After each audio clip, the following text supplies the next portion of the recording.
Hei, salut!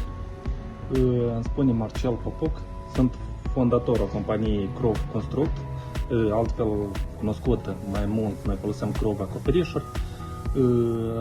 Noi am început, adică să activăm, compania propriu-zisă a început să activeze din anul 2000, începutul 2024.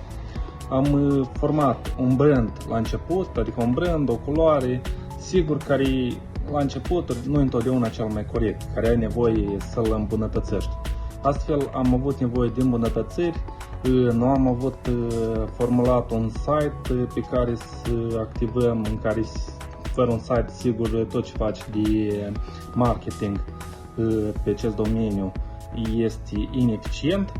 Am avut nevoie de un site, am avut nevoie de cărți de vizită, am avut nevoie de, încă o dată ne referim la culori și la brand, de rebranduire absolut tot. Pentru aceasta ne-a ajutat echipa de la Digital Grove, niște oameni minunați, excepționali, tare bravo, receptivi.